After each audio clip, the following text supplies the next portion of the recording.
Pessoal, então o Pedro passou para vocês, né, até agora, as regras básicas do instrutor, né? Então, assim, o que vai diferenciar um instrutor preparado, né, de uma pessoa mais curiosa, mais leiga, no sentido que da didática, tá? Então, esses detalhes que ele passou da propriocepção dos asanas, da questão da correção dos ângulos das posturas, né? Todo esse contexto do posicionamento do instrutor em relação àquela circunstância que é muito importante. O seu aluno, ele está ali para aprender, você está ensinando yoga, né? Então, quer dizer, não é para você ficar lá fazendo uma prática e ele correndo atrás de você, entendeu? Então, sempre aquele detalhe, né? Você faz a postura ou forja essa postura, tá? Indica, vai falando os efeitos, a voz de comando ela é fundamental. E depois que você mostrou, né? E é muito importante você mostrar essa postura, naquelas circunstâncias, você vai ter os alunos que captam a informação, que são cognitivos, né? A forma de aprender deles pode ser visual, auditiva ou sinestésica. Na verdade, todo o nosso cérebro, todos nós temos essas três formas de aprendizado, tá? Só que algumas são mais relevantes que as outras. Então, algumas pessoas são bem sinestésicas, né? São bem do toque, aprendem com o toque. Outras aprendem mais ouvindo, outras aprendem mais vendo. Então, o instrutor ele tem que ter esse posicionamento, tá? Esse posicionamento de mostrar a postura, voz de comando, conduzir essa postura, explicar como é feita essa postura e logo em seguida ele o quê? Observar se existe alguém com dificuldade de entender aquele movimento, de entender aquele ângulo, de entender aquela contratura, ele vai lá e toca naquela pessoa, corrige aquela pessoa, né? Porque, afinal de contas, você é um instrutor, tá? Então, a questão, né? A palavra, você está ali para instruir, né? Então, o posicionamento, ele é fundamental. Lembra da questão do espelho que a gente fala, né? Então, se eu estou de frente para vocês, as minhas lateralidades são o quê? Alternadas. Então, a gente vê, às vezes, muito que o instrutor falando, oh, pessoal, levanta o braço direito. Quando ele levanta o braço direito, o que, que acontece? O auditivo entende de uma forma, o visual entende de outra, o sinestésico entende de outra. E aí fica aquela bagunça, a aula, um levanta um braço, outro levanta o outro, aí vai fazer uma rotação, uma inclinação, um esbarra no outro, fica aquela aula feia, né? Sem aquela harmonia, sem aquela coisa gostosa, sem aquela egrégora. Aí um bate no outro, começa a dar risada, né? Então isso são detalhes super importantes, tá? Levando em consideração o quê, né? Quando a gente se aprimorar mais na questão, por exemplo, do visceral, nós somos, né, pessoal, como você sabe, como a gente já comentou, a nossa linha média do corpo, com duas metades, duas lateralidades, essa linha média, ela inicia no cérebro.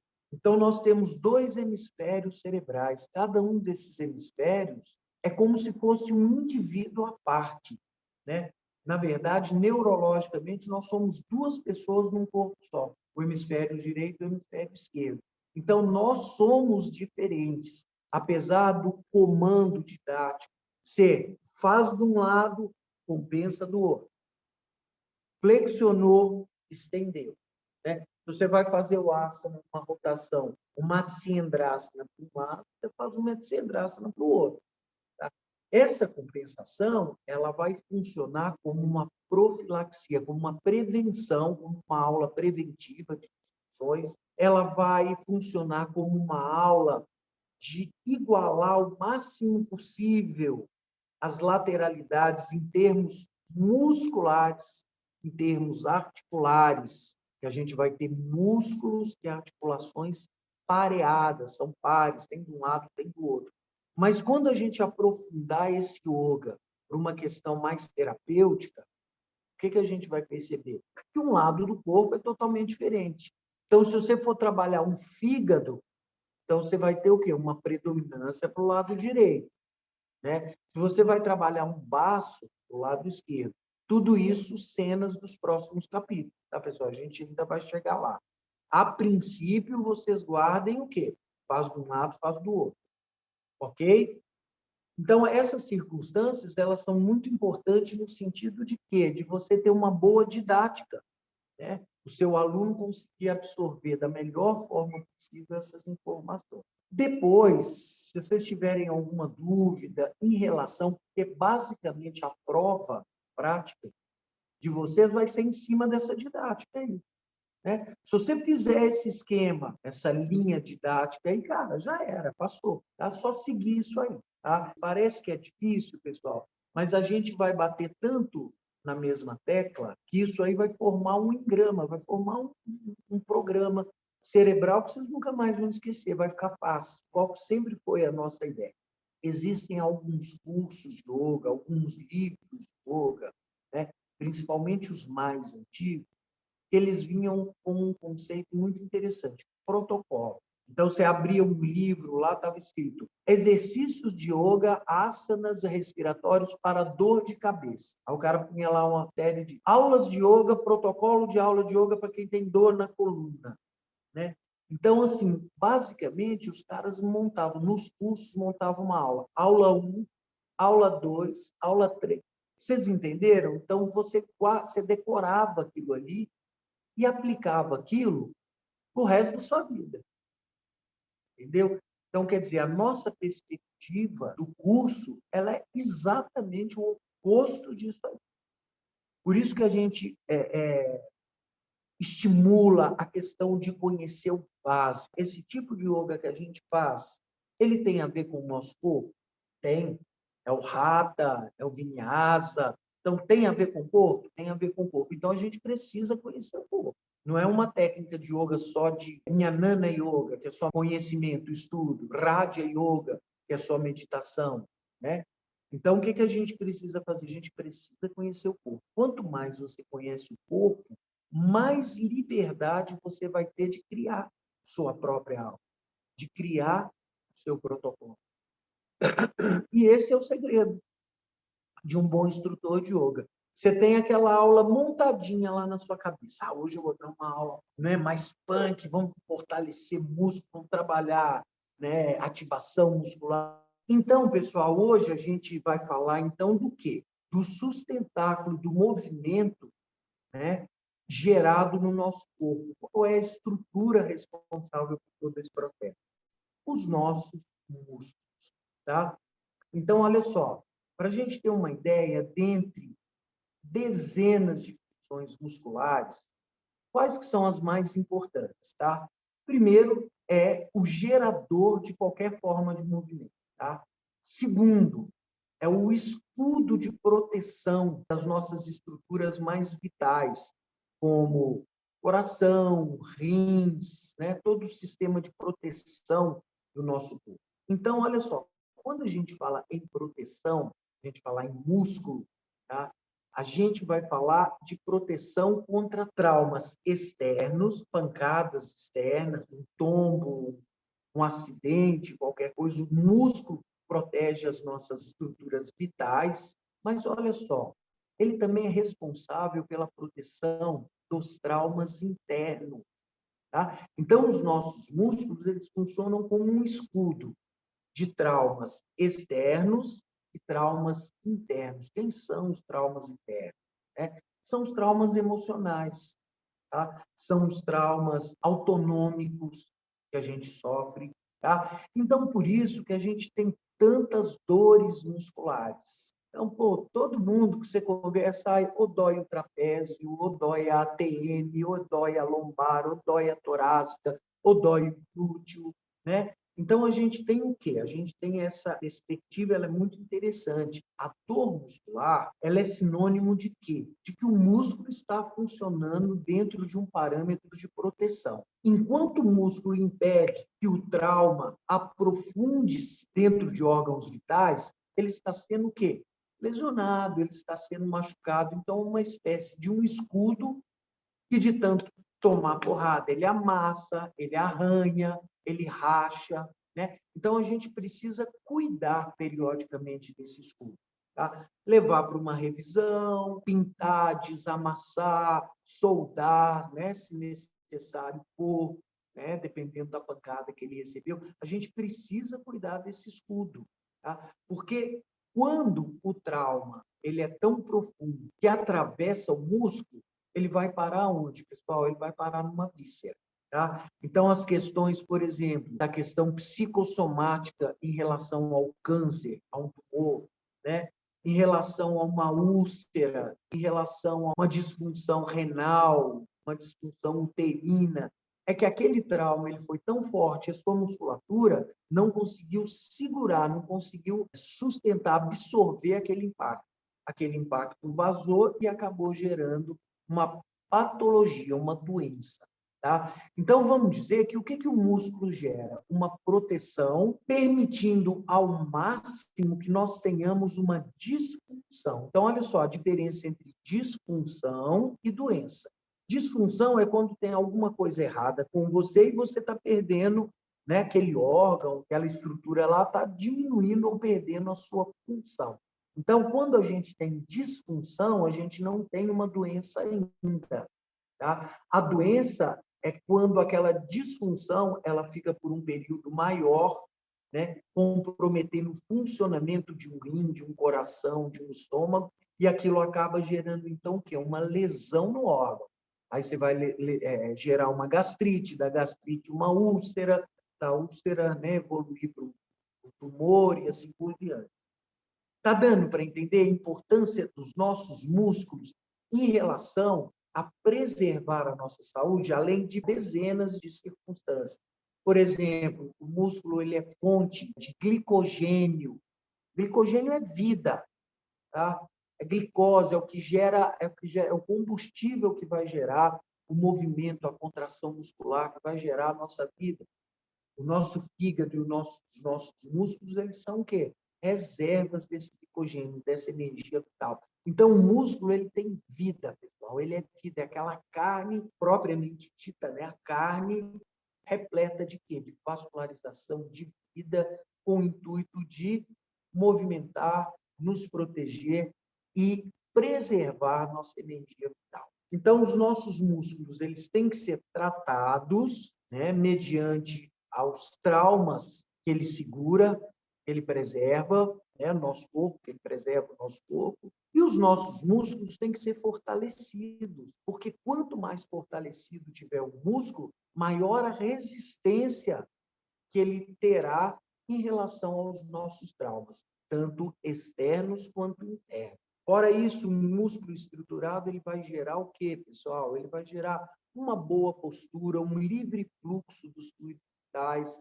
Lembra na nossa aula presencial que eu falei do núcleo, né? Do core lá, né? Ele tem o que? O diafragma em cima, assoalho pélvico embaixo, os transversos do abdômen lateralmente, formando um espartilho de sustentação. Grande parte das nossas disfunções, elas vão iniciar onde? No enfraquecimento desse núcleo. Tá? Esses músculos enfraquecidos vão fazer com que aquele indivíduo despenque, né? Ele fique desestruturado. Agora, você acrescenta essa questão ao quê? Ao cara ficar sentado 8 horas por dia, 10, 12 horas por dia, gerando uma compressão, sem movimento físico, né? Tudo isso vai gerar comprometimento vascular, né? Vai diminuir todo o processo circulatório, gerando inúmeras doenças, vai gerar comprometimento neurológico, o cara vai ficar com dor nas costas, dor no ciático, dor no cóccix, né? Então, se você precisa ficar 8 horas por dia sentado na frente do computador, fortalece o núcleo, senão você vai dançar. Fortalece o núcleo. Se você é dentista, fica o dia inteiro sentado e torto, fortalece o núcleo, porque esse núcleo ele vai dar sustentação para que você possa o quê? Sofrer circunstâncias de estresse com muito mais segurança. Está dando para entender? Eu dei o exemplo do núcleo, mas isso serve para o nosso corpo todo. Legal? Então, pessoal, nós vamos ter 3 tipos de músculo, tá? Então, a gente tem um músculo que é chamado de músculo esquelético, que é a carne propriamente dita, que é o músculo que a gente vai lá na academia fortalecer, hipertrofiar, né? Esses músculos que a gente estava basicamente falando até agora. Aí nós vamos ter um outro tipo de músculo, né?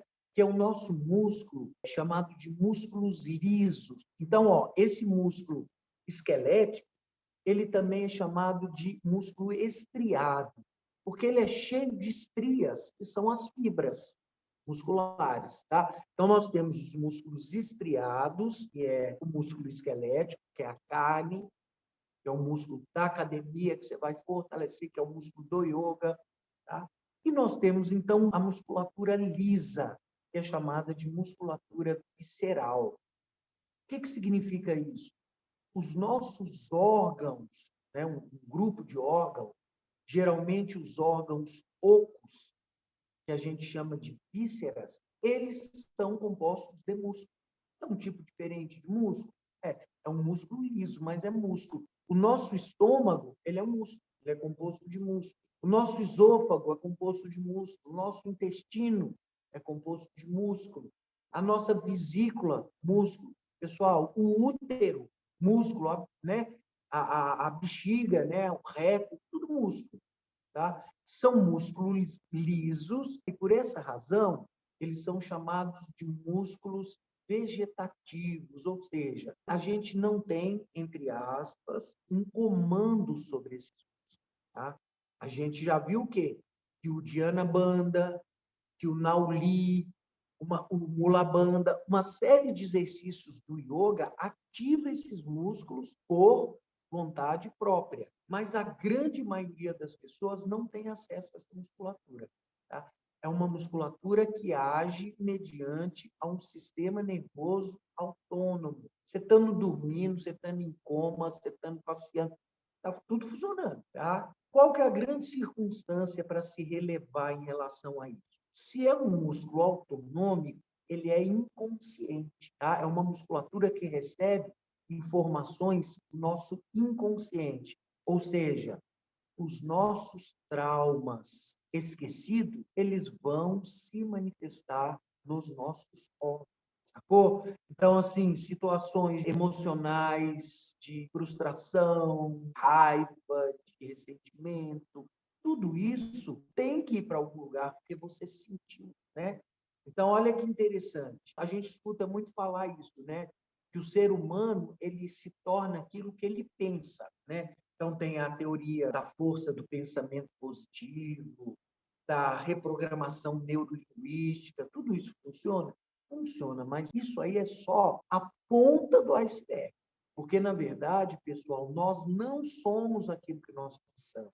Evidentemente que uma pessoa que tem pensamentos negativos é uma pessoa pesada, né? Uma pessoa que tem pensamentos mais esperançosos, ela vai ser uma pessoa mais leve. Mas nós não somos aquilo que nós pensamos, nós somos aquilo que nós sentimos, tá? Então, pensar é o consciente, é o topo da pirâmide. Sentir é abaixo do nível do mar, é abaixo da consciência, né? Imagina o oceano como a consciência, o que está acima do oceano é a ponta do iceberg, agora o que está embaixo é o que tem maior volume, né?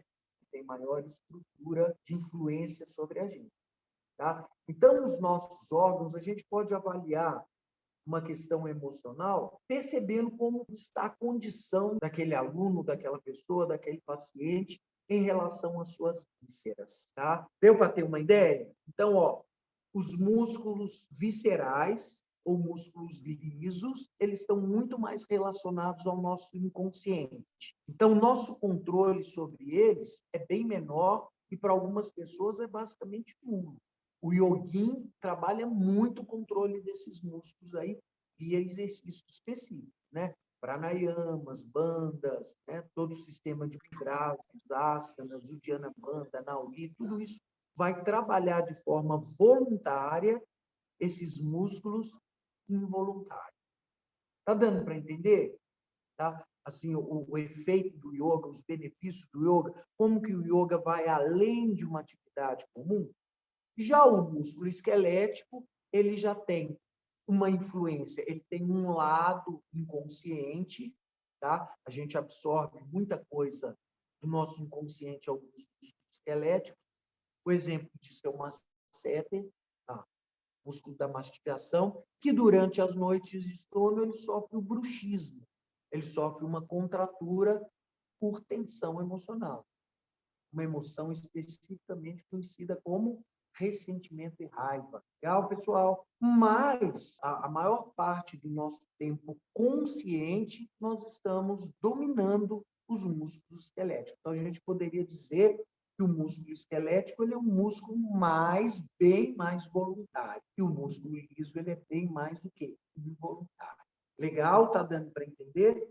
E um terceiro tipo de músculo que a gente tem é chamado de músculo cardíaco. Tá? O músculo cardíaco, como o nome diz, ele vai ser só encontrado no coração, tá? E ele é uma mistura de fibras, de músculo esquelético com músculo liso, tá? Então, nós temos 3 tipos de músculo: músculo cardíaco, o músculo esquelético e o músculo visceral, ou músculo esquelético esquiado, ou músculo visceral liso. Legal? Nós vamos, em especial, hoje, né, tratar nessa primeira etapa aí do nosso curso agora, falando de músculo, nós vamos tratar especificamente dos músculos esqueléticos, tá? Mais para frente, a gente vai falar um pouquinho mais sobre os músculos viscerais ou músculos físicos. E o que vai dar o parâmetro do nosso músculo é o direcionamento das fibras. Então, se vocês olharem, a gente vai mostrar vários mapas, né, de anatomia. Toda vez que você olha um mapa de anatomia dos músculos, vocês vão ver que esses músculos são todos o quê? Rajadinhos. Tá? Isso aí é o direcionamento da fibra muscular. O músculo ele é composto de fibras, várias fibras. E a direção dessa fibra é que vai indicar o movimento que aquele músculo vai fazer. Tá? Ó, o direcionamento das fibras do meu bíceps, elas são assim, ó. Elas vêm aqui do meu ombro e descem para o meu cotovelo, tá? Então, todas as fibras deles são rajadinhas para lá, tá? O que acontece? Quando eu mando uma ordem de contrair esse músculo, essas fibras, elas fazem isso, ó. Elas contraem. Quando elas contraem, como o direcionamento delas está assim, quando ela contrai, o que ela faz? Ela puxa o meu cotovelo. Aqui atrás, nós temos o bíceps e aqui atrás o tríceps. Tá? Ele também tem o mesmo direcionamento de força, só que ele está ao contrário. Está vendo? Um está em cima, outro está embaixo. Quando ele contrai, o que ele faz? Ele estica o meu braço, ele estende. Então, esse flexiona, esse estende. Quando esse flexiona, quando esse contrai, esse de baixo tem que esticar, tem que alongar, porque senão você não tem um movimento, seu braço fica preso, você entendeu? Então, isso a gente chama de quê, pessoal? De antagonismo muscular. Calma, isso aí mais para frente. Fala, Ronaldo, nossa, mas isso aí é meio difícil, né? Meio complicado. Eu vou precisar um pouquinho mais da atenção de vocês. Mas isso vai fazer uma diferença no conhecimento que vocês terão sobre si próprio, né? No autoconhecimento, no conhecimento das dores alheias, das dores dos seus alunos e o diferencial que você vai ter em relação a outros instrutores de yoga que não têm essa perspectiva, esse conhecimento. Tá? Então, essas fibras são alguma coisa que vocês já vão matar uma charada. Você olhou lá um corpo humano, né? Um mapa lá de músculo. Cara, você vai ver que os músculos são estriados. A direção daquela estria é a direção do movimento que aquele músculo vai fazer. Lembra da nossa primeira aula, lá atrás, no começo do curso, tá? Que era a aula sobre cinesiologia, o estudo dos movimentos? Então, flexão, extensão, abdução, né? Adução, rotação externa, rotação interna, inclinação, rotação, tá? Depois a gente pode até rever isso aí. Isso aí é questão fundamental, biomecânica para o instrutor de yoga. Aliás, qualquer pessoa que trabalhe com o corpo, tem que conhecer biomecânica, tá? Educador físico, professor de yoga, bailarino, esportista, fisioterapeuta, médico, enfim, tá? Qualquer pessoa que trabalhe com o corpo tem que conhecer o movimento que esse organismo gera, tá? Então, isso aqui só guisa de curiosidade, tá? Os músculos, eles possuem aí uma forma, né? Morfologia significa forma, baseada em 5 direcionamentos de fibras, tá? Que a gente chama de penação. Isso aqui só para curiosidade, isso aqui é coisa que vocês não precisam guardar, tá? Por que que chama penação? Penação porque essas fibras, elas se alojam no músculo, ó, na forma de pena. Parece uma pena, ó. Vendo aqui, ó, uma peninha. Então, aqui nós temos um músculo peniforme, aqui um multipeniforme, que tem vários direcionamentos, ó. Vendo? A fibra tem vários direcionamentos. Semipeniformes, convergentes, longitudinais ou paralelas. Mas isso aí não precisa, né, se preocupar, tá? Só para vocês terem uma ideia de como os músculos eles seguem o direcionamento das suas fibras, tá?